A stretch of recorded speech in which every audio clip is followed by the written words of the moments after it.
7시 14분입니다.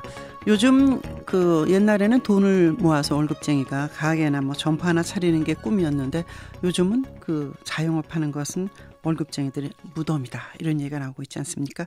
60대 창업이 늘고 있다고 합니다. 그리고 자영업 생존율 5년 정도에 55%. 상당히 심각한 거죠. 은행 채무 문제가 참 심각하고 그런데 이런 문제를 에듀머니의 재윤경 대표와 알아보도록 하겠습니다. 안녕하십니까? 네, 안녕하세요. 네, 어려운 사람에게 돈을 빌려주면 안 된다. 이런 얘기를 많은 분들이 듣고 자랐는데 지금 하시는 일이 어떤 겁니까?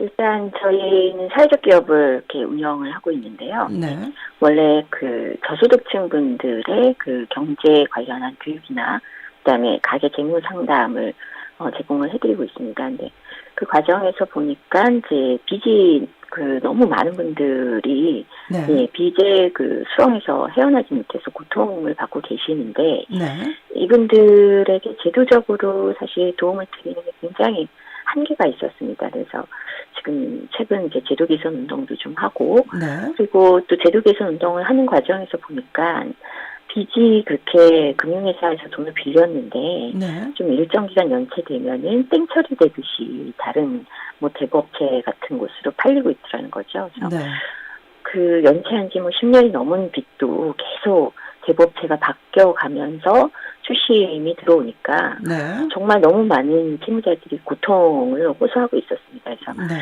저희가 이런 부분을 좀 사회적으로 좀 많은 분들이 공감을 하고 이렇게 빚을 갚아야 되지만 이렇게 네, 빚 땡처리, 채권이 땡처리까지 되는 환경을 좀 허용을 해야 되느냐 네. 이런 부분에 대해서 시민들과 함께 문제 제기를 하고 그래서 제도 개선을 하려는 운동을 위해서 네. 주빌리 은행이라는 것을 저희가 최근에 예, 만들었습니다. 주빌리가 무슨 뜻에서 나온 은행이죠? 원래 롤링 주빌리라고 해서요. 이게 네. 기독교 전통 행사거든요. 그래서 아, 일종의 빚을 탕감을 해줘야 된다. 일정 기간 지나면 이런 취지에 그래서 사람이 좀 새 출발할 수 있도록 네. 하자라는 취지의 행사고요. 근데 주빌리라는 뜻이 희년이라는 뜻입니다. 그래서 아, 예, 롤링 주빌리 하면 예, 빚으로부터 좀 벗어나서 새 네. 출발할 수 있도록 하자. 이런 운동으로 이해하시면 좋을 것 네. 같습니다. 지금 말씀하시는 게 그러니까 제1금융권, 제2금융권에서 빌린 거를 말씀하시는 건지 또 개인 간 정말 급해서 돈을 빌렸는데 갚을 수 없는 상황이 된 그런 것까지 포함된 건지 좀 말씀해 주시죠. 개인 사채 같은 경우는 이제 조금 이게 논의를 하고요. 네.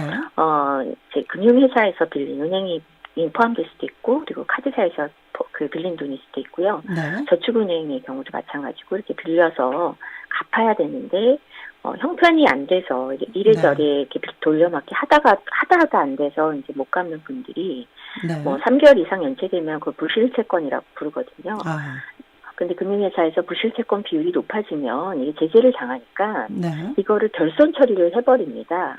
그래서 장부상에서는 이제 100만 원짜리 채권이다. 그러면 그걸 0으로 처리를 하고 네. 이 100만 원짜리 채권을 이제 대부업체 같은 곳에 매각을 하는 거죠. 네. 근데 문제는 이렇게 매각할 때 지나치게 헐값에 매각을 하고 있더라는 거죠. 네. 못 갚는 사람의 처지나 심정, 예, 오죽하겠습니까마는 또 빌려준 입장에서 보면 그걸 또 빌려줌으로써 얻게 되는 이익으로 다른 사업이나 다른 일을 해야 되는데 그걸 못하니까 참 답답한데 어떻습니까? 채권자가 갚을 수 없을 정도의 빚을 낸다는 거 이런 것도 문제는 아닌가요?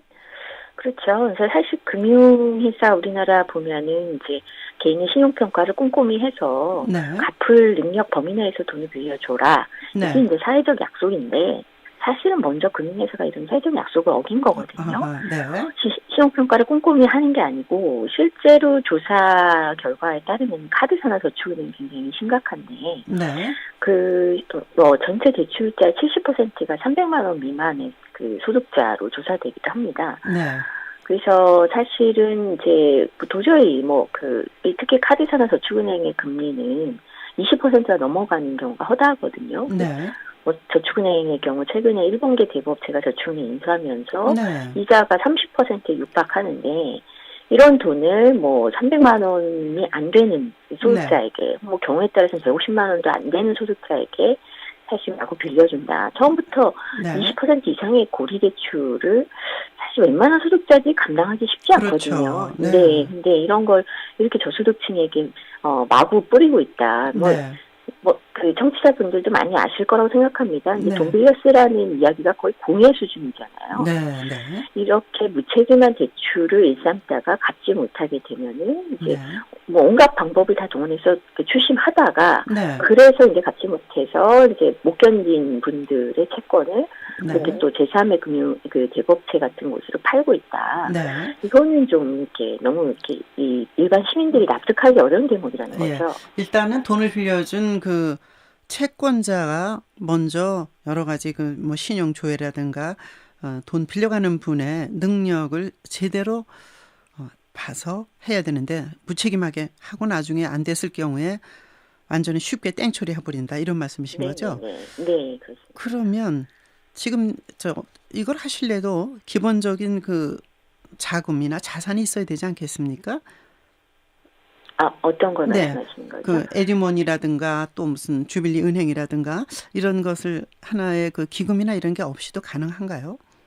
일단 저희가 그동안 이제 추진해왔던 내용 보면요. 네. 네, 뭐 이렇게 빚이 땡처리 되는 시장을 보니까 도저히 못 갈 수가 없다. 그래서 시민들에게도 알려야 되겠다 싶어서 네. 저희가 직접 대법체로부터 이렇게 오래 연체된 장기 연체 채권을 좀 사들이거나 아니면 네. 좀 설득을 해서 기부를 받는 방식으로 한마디로 이제는 좀 포기해라 그 정도 빚은. 네. 그래서 이제 설득 과정을 거쳐서 저희가 채권을 한 200억 원 가량을 확보해서 소각을 했습니다. 네. 그래서 뭐 사실 얼마나 그 빚 땡처리가 심각하냐면 저희가 200억 원의 빚을 그 소각하는 데 들어간 실제 매입 비용은 5천여만 원 정도밖에 안 되거든요. 200억 원을 네. 와.